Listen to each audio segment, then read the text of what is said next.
Welcome to the Harvesting Wisdom podcast. Together we explore the vast landscapes of life, delving into the rich soil of experiences, sowing the seeds of curiosity, and harvesting the profound wisdom that each episode unfolds.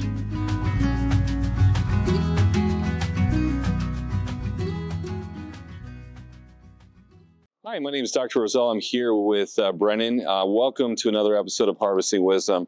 And Brennan, we have a lot to talk about. We're going to talk about your new role here at ASU, your recent graduation. Congratulations, by the way, in the College of Sustainability, but also your involvement in the upcoming Skyfire Film Festival, Arizona's first environmental film festival. So let's just start with the basics. Let's just start about your journey from being a student at ASU and honestly, all the great opportunities you've had with Greenlight Solutions and with some other partners you've had in order to get you to where you are today.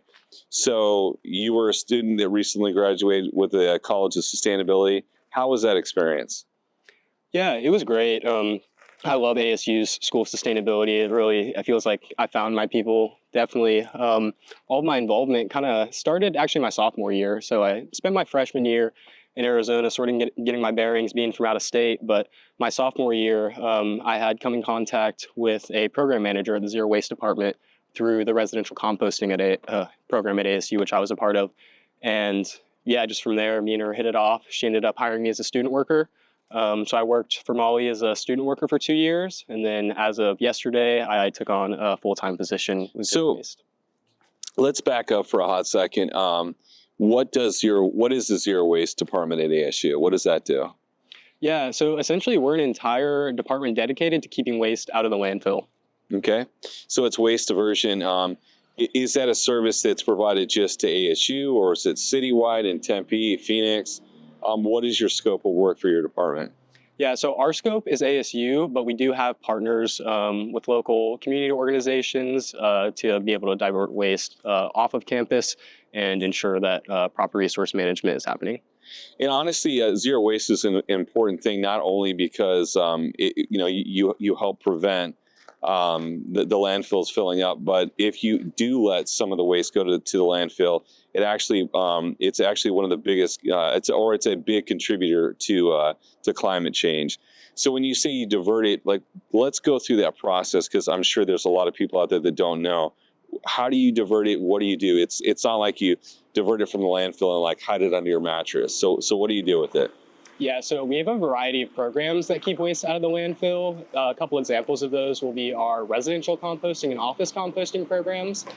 We also have a bagless recycling model that we use to keep the liners themselves from going to the landfill.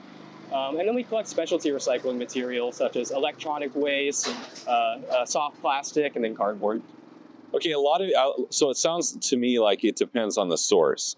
So I know that we talked about this a little bit, but I know one of the big programs at ASU is looking at food scrap diversion. So what does that look like? I know that ASU has their own student feeding program. They have vendors at all the games. Let's talk about what it looks like for the food that people consume on campus. Yeah, so a third of the waste that we're seeing being produced at ASU is organic waste. So it's stuff that doesn't need to go to the landfill. So we definitely have partnerships with a lot of different entities on campus. Some examples would be ASU Athletics, Airmark, who does all the dining and vending. We have partnerships with these organizations to ensure that the waste that they produce doesn't go to the landfill. And we have a partnership with the city of Phoenix to compost it all. So let's look at the process. So it doesn't go to the landfill. Where does it go? So we collect it from our on-campus entities. We centralize it at our ASU materials yard, and then the city of Phoenix will come pick it up. They'll compost it at their industrial facility, and then we'll actually buy it back, and we'll use it at the grounds at ASU to keep it a circular process. So would that be Denali, where it's processed on 27th Street? It is that transfer station. Okay, yeah. Excellent. So we're great partners with Denali. They do great work over there. So basically, what you're doing is instead of having the food go to the landfill as just waste, you're turning it into a material that you can use as compost to help in agriculture or to help water reduction just with your plants around campus. So let's talk about some of the other some of the other waste streams. The plant waste is something you do through your landscaping businesses, food waste, but you talked about electronics. That's not something that's obvious to people, but what are the types of electronics that you would recycle? Like computers, batteries, cell phones? What does that look like? All the above. So ASU is a pretty old university, so they're constantly updating their technology. So we get all kinds of stuff. Everything that you just mentioned, we've seen in our electronic waste, all the way from old camcorders. Yeah, essentially anything that you can think of that has a cord, a battery, or an appliance, we classify as electronic waste and we collect. So you collect it, and then what do you do with it? You obviously don't sell it at, you don't have a flea market where you sell it. How do you process it? What do you do with it? Where does it go? Yeah, we partner with ASU's Surplus department. So they're the department on campus who kind of takes stuff from office cleanouts and whatnot, and they'll sell it back to community members in the Valley, either individually or at wholesale. Okay, so you take something that maybe has reached its application on life here on the campus, but then you find a new life for it in the community, diverting it from the landfill. Yeah, exactly. And that's important too, because a lot of the materials that are in electronics are actually toxic. If they're not contained properly, they can contaminate water, they can contaminate soil, and they can actually become a liability, right? Right. And a lot of people don't think of electronics as recyclable, but there are a lot of high value materials, high value metals in electronics. I think it's really just about sorting those materials out. So yeah, and that's that. We've looked at different recycling operations here in Central Asia, and the problem is always the same. In order to make it economically feasible, it's really source separation. So how do you guys face that challenge? Do you have collection points? You have students engaged to it? What does that look like in order to make it feasible, in order to, because it can't be an ongoing cost. It has to be economically feasible. How do you help, how do you address source separation? yeah, so the way that we collect our electronic waste is all through work order and service ticket. So whenever community members on ASU campuses stack up enough that they feel they can put in a ticket, then that's where we find it worthy to go out and collect that material. So we won't go out and collect small amounts of material, but we'll have bulk collection points around campus that sort of stack up e-waste, and that makes it economically feasible for us. One of the things that I found interesting before we started talking a little bit before when you gave us a tour of your facility, and I think that one of the biggest challenges people face, it's not being philosophically opposed to recycling or source separation, it's just lack of information. So how do you address the education piece, whether it's food waste, electronic waste, in order to do that diversion, to make people aware? And then the other part that's really challenging too is how do you help them put processes in place so you can actually do this? Do you do a lot of training, I guess is what I'm trying to say? We do a lot of education, so we try to make ourselves completely available to anybody who has questions, definitely. But yeah, it certainly can feel like an uphill battle, especially at such a large university where there are so many different motives that are going on, and they're all not sustainability focused. So we really do try to do the best that we can. Yeah. One of the other things that I want to spotlight, we talked about a couple of different programs. I know that during the football games, you do actually separation with volunteers.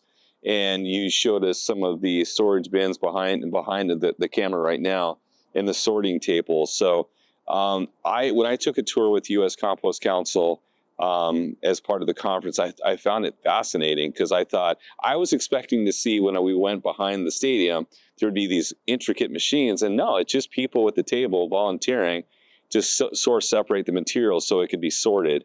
The very small amount of waste goes to the dump, but the rest of it gets sorted. So what does it look like typically at a football game when there's 60,000, 70,000, 80,000 screaming fans consuming hot dogs and pizzas, and then it filters into the trash cans? What does it look like during a typical game? Yeah, so we actually set up our ASU athletic events to be classified as green games. So what that means is essentially the concessions can't provide anything that's supposed to go to the landfill. So anything the concessions provide to people who attend the ASU sporting events has to be either compostable or recyclable. And then when it comes to that volunteer piece, you would think that, from 60, 70,000 people, a few volunteers couldn't chop through that waste. But whenever you get a couple passionate people, you'd be surprised at, if you're just adding drops to a bucket, how quick it fills up. Okay, so you made a good point. And this is something where I've talked to a couple of organizations. They really say it starts with the source.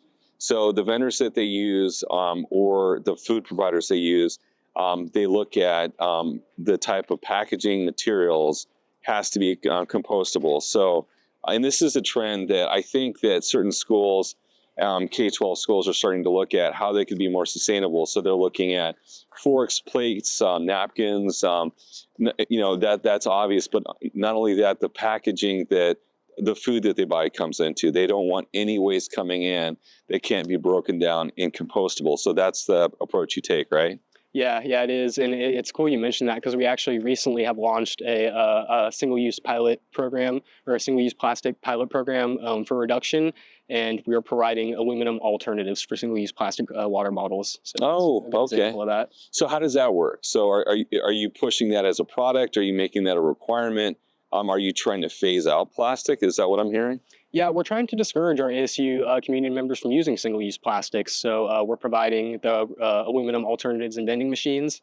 I know I'd mentioned earlier our Bagless recycling model. So we're actually removing the plastic liners themselves in certain buildings to see how much that reduces the single-use plastic. So I've seen a couple of different models with aluminum bottles, and the models I saw was actually in Zimbabwe. They had machines where you buy the bottle, and then that gave you access to fill points. Is that what you're using, or are you actually vending aluminum and they have to fill the bottles on their own? They do have to fill them on their own, yeah. Okay. So ASU has over 800 water refill stations on campus, and we actually have a map so that anybody can just look up and find the closest water refill station to them.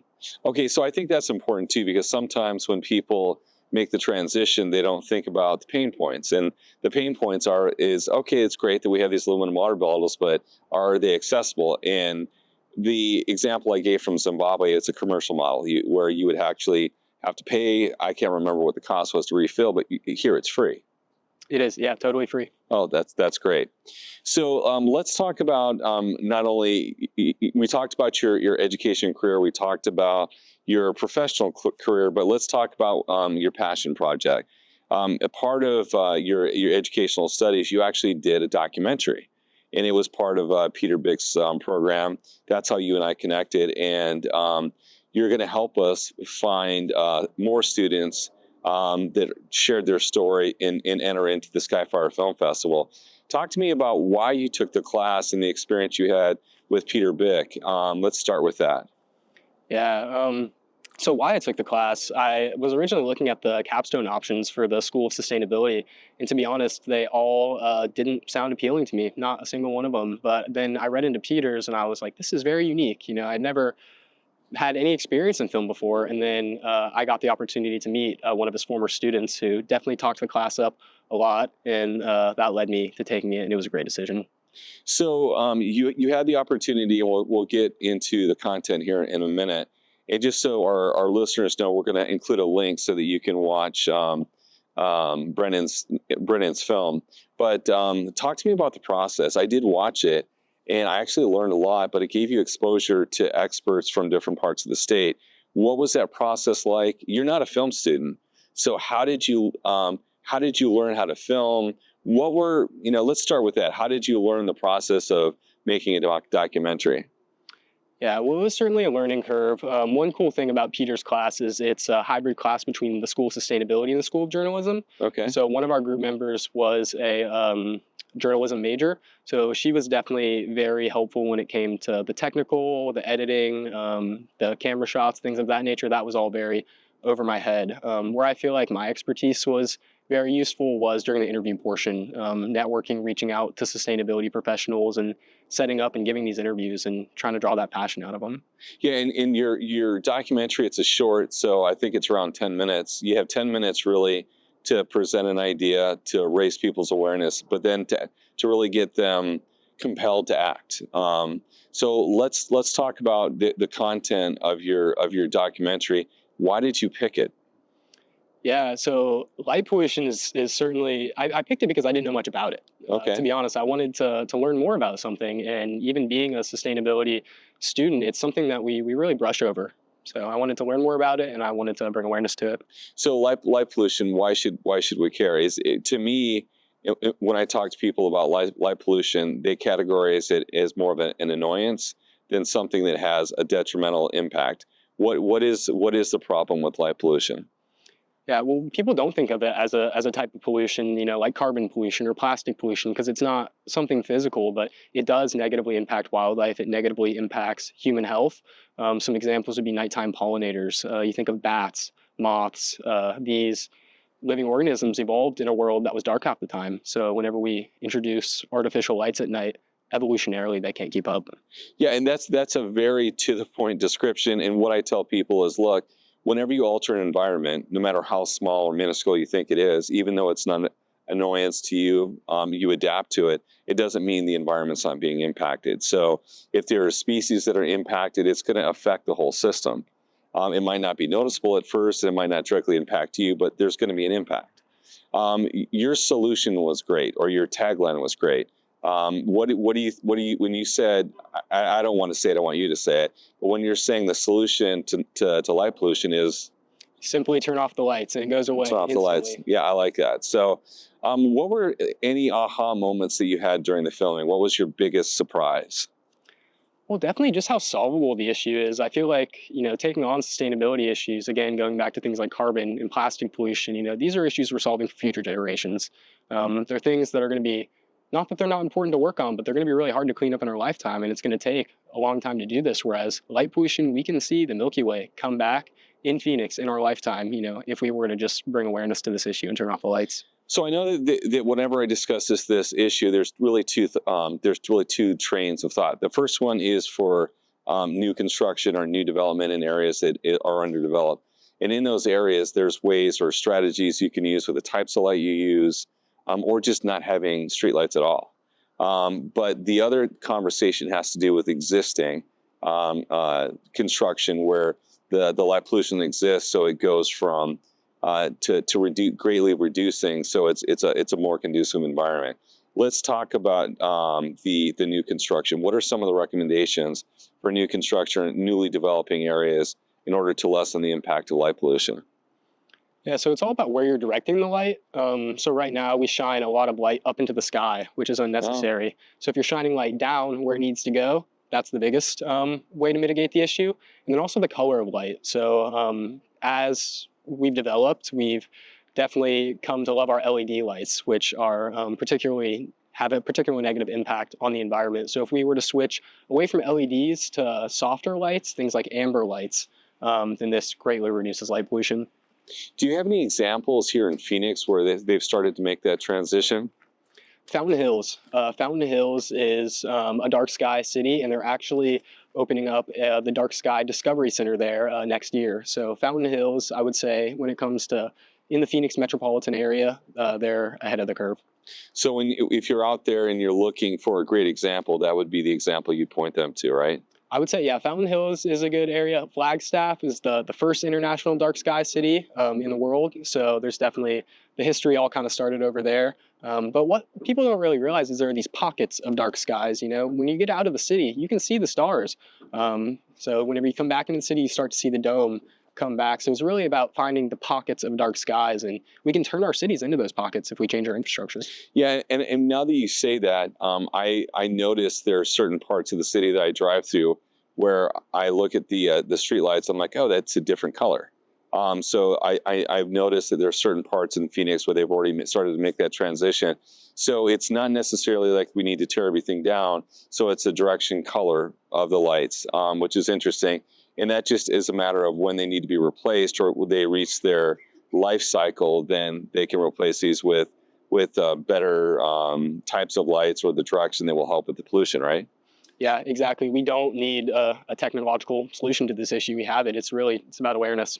It's about awareness and just coming up with a strategy or a plan to phase out the stuff that's harmful, right? Yeah, retrofit the old infrastructure. Okay. So let's talk about your willingness to kind of pay it forward. So you're going to help us recruit students at ASU College Sustainability, or just ASU students in general, to storytell. We're going to work with our Harvesting Wisdom, Madison from Harvesting Wisdom, that does Before the Harvest. That you guys are going to create it's not a hackathon, but we're going to call it something different. But we're going to do an environmental challenge where we help support. You'll have a week to create a film and submit it in the film festival. There will be a cash prize, and there will also be an opportunity to show your film at a conference. What advice would you give students that are out there that are considering this? I would say my biggest piece of advice would just be to know that it's going to get hard and to recognize that. And whenever things do get hard, recognize that it's not supposed to be easy. You're addressing complex issues that are saving the world quite literally. So if it were easy, it'd be done. That's a really great answer. And the other thing I think a piece of advice I'd give too is that I think the reason we have the problems we have right now is we don't have the narratives like yours that are out there in the world. So I really would want to encourage any student that's out there to take the opportunity to push this out. You're getting ready to enter your film into a film festival. Tell me how you're feeling, man. Oh, it doesn't feel real, honestly. It's like we made the film and we pieced it all together, but it doesn't feel like a film until, people actually watch it. So to have it showcased to the amount of people that it's going to be, it's a good feeling. It's cool to see our hard work, be put to action. So if you don't know, I've never been at a film festival. The Urban Farming Education is going to go to Sundance in January. But basically the format from our kickoff is you show the film and you're on the stage doing a panel discussion just like this. And you get to tell the audience your inspirations, encouragements in order to engage them, inspire them to not only, promote your film, but also more importantly, to embrace your cause and move that forward. Any thoughts on that and getting in front of the stage and kind of talking through the process? Ooh, well, certainly nerve-wracking. It sounds like it, but impactful, I think. Again, our issue in particular, and I'm sure a lot of other sustainability issues, they don't have enough awareness. They might get kind of drowned out by other larger issues. So I think, to be able to storytell in a platform like this is unique. And it brings awareness to issues that might otherwise slip through the cracks. So Brennan's going to really help out urban farming education to help promote, get more students engaged or involved. Super excited to have you be part of this process coming up. In addition to the film festival, we're hosting a conference at Grand Canyon University at the end of February 28th. We're really excited to showcase student work at that conference as well, to really elevate, educate, and really make a connection between students like you, or now professionals like you, that are in the community and really making a difference, raising awareness. This is a great opportunity, I think, for students out there to really find a solution or create or add a narrative to a problem. Do you feel that going through this process really helped educate you on the challenge of the problem that was posed to you?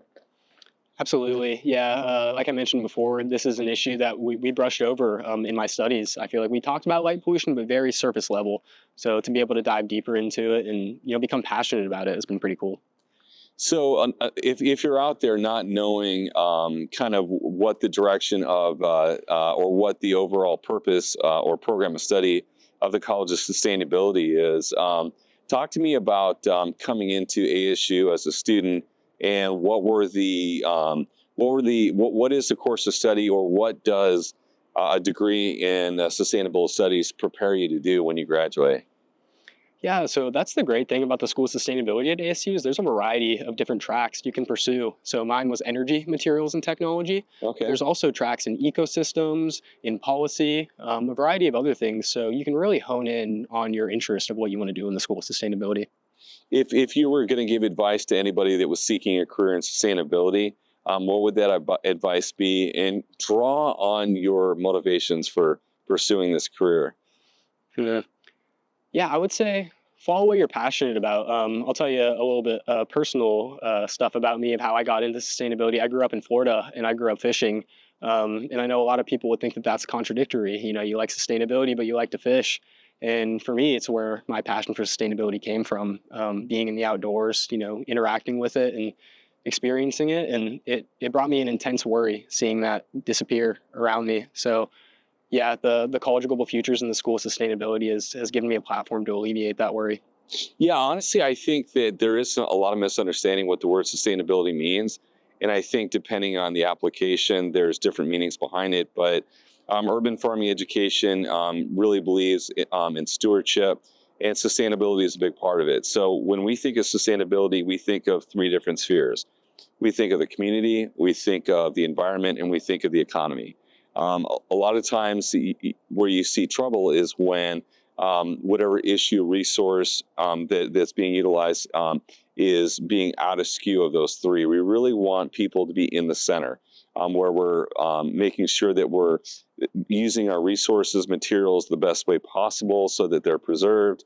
There has to be an economic component so people can support themselves, and there has to be a consideration of the community as well.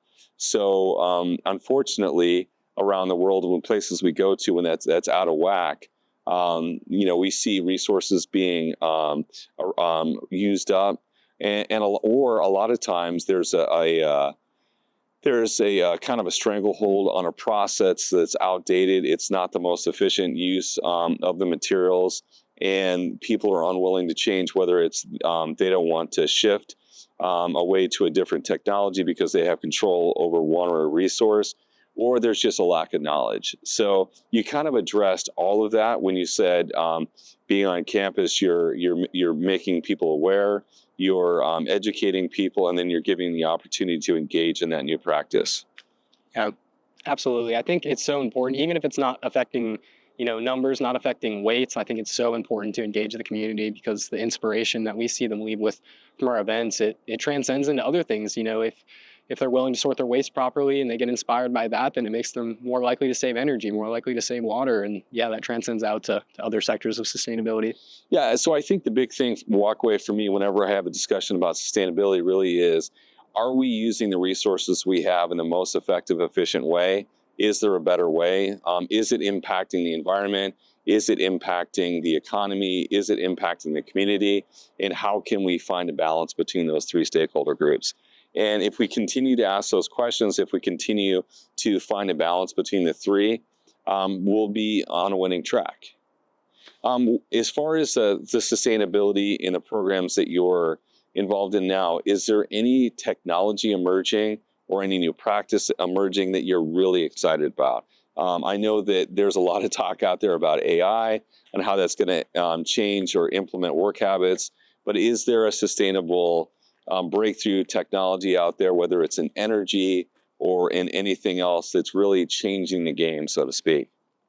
Yeah, I think so. And I'm glad you mentioned energy, because it's definitely where I nerd out. Nuclear power, small modular reactors, I think they bring me a lot of excitement, definitely. There's been a lot of debate of whether the U.S. is going to embrace nuclear energy or not, and we've been kind of on the fence about it, but it seems with this new technology, these small modular reactors developing, there's a lot of potential to be able to embrace that in the United States. So I'm glad you brought that up. Believe it or not, you're like the third person that's brought that up to me this week. Another one was a environmental lawyer, and he said, honestly, if we were serious about going green, we really need to consider nuclear, because it's one of the few energy sources that can handle the load that we need in order to operate a grid.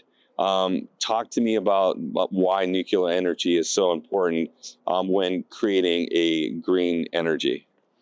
Yeah, the way it was described to me that really opened my eyes was that solar and wind are great, but the sun isn't shining all the time and the wind isn't blowing all the time.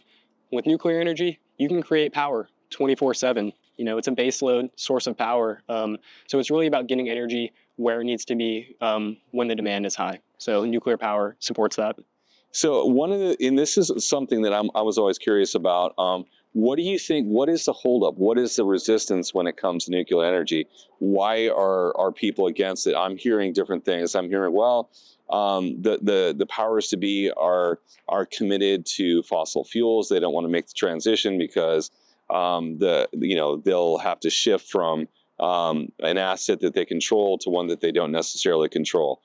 So what do you think the biggest holdup or barrier is to transitioning to nuclear energy? Yeah, I think there are probably two big barriers. One is the waste. People always talk about nuclear waste. There's no long-term storage disposal facility anywhere in the world. So currently nuclear waste is, for the most part, stored on site, in water, in concrete, underground, which is definitely a problem. It's a hair in the soup for nuclear power. And then I think also the risk of catastrophic disaster scares a lot of people. We hear about the events that happened in Chernobyl at 3 Mile Island, which hits home for a lot of people in the US. But when you take the amount of people that have died from nuclear-related deaths and you compare it to the amount of people that have died from fossil fuel-related deaths, it is minuscule. So there's no reason why we shouldn't be embracing nuclear over fossil fuels from, a human health standpoint. Okay, but and that's interesting because I've heard similar arguments. But one of the things that they'll point out very quickly is when you look at the disasters that occurred. Chernobyl happened in the 80s, right? That's almost 40 years ago. And I'm assuming that the technology has changed dramatically. In the model, you talk about, was it micro nuclear? Small modular reactors. Yeah, so that technology is very different than those nuclear reactors that melted down before. So it's almost like comparing apples to oranges, correct? I agree. Yeah, and I think that's why it brings me so much excitement, because in the U.S. we haven't invested in large-scale nuclear since 3 Mile Island, not seriously. So in order to embrace nuclear, I think we're going to need to embrace the small modular reactors. I don't think there's room for large-scale nuclear in the U.S. anymore. Now, looking at, and I think when you look at, and this is something that I don't really hear in part of the conversation, I think that the waste generated from a nuclear reactor is a problem. But when you look at the waste generated from consuming fossil fuels, that exists. And I think for us, when we're looking at this transition, I think you have to compare apples to apples across the board. So if you're looking at waste production from one and comparing it to the other, do you have a comment on that as far as the type of waste produced from fossil fuels, not only in the collection, but in the burning processing? That's substantial. When it comes to nuclear, is it really even close to the amount of pollution that's created from fossil fuels to nuclear? Yeah, well, for me personally, I'd much rather have my energy waste stored on site, underground, in concrete, in water, than in the atmosphere and in the air that I'm breathing. And currently, that's where fossil fuel waste is stored, is in the atmosphere. So what challenge I really want to post, or question I want to pose to the community listening to this, I'm obviously not an expert when it comes to nuclear. I've heard from several different source points, whether it's environmental lawyers or environmentalists, that really nuclear is the way to go. That has to be part of the solution to transition away from fossil fuels. I'd love to hear from the community out there one way or the other, any experts or citations of studies where there's an actual comparison between waste generated for collection, harvesting, or the type of energy building it, the actual processing, and then the implementation of that fuel, and to see when you compare one to the other, which one is really more impactful when it comes to the human experience and in the environment as well. Because I honestly think, from what I've heard, that nuclear overall is just a better solution for us. Yeah, I agree. I'm certainly pro-nuclear.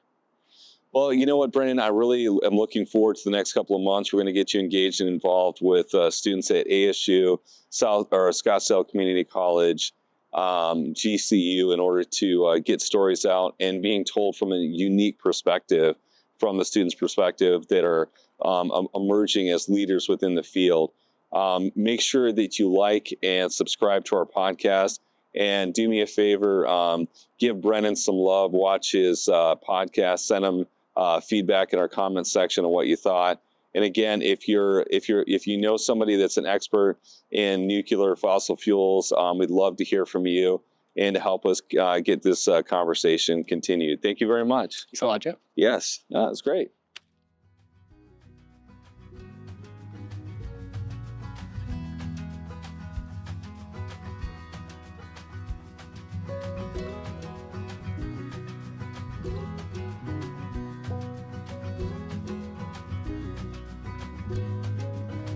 Thank you for joining the Harvesting Wisdom podcast. Click subscribe and like for ongoing insightful conversations. Explore our webpage for show notes and additional resources. Visit our guests' webpage for deeper insights. Your engagement is the foundation of our journey, and until next time, keep pursuing wisdom.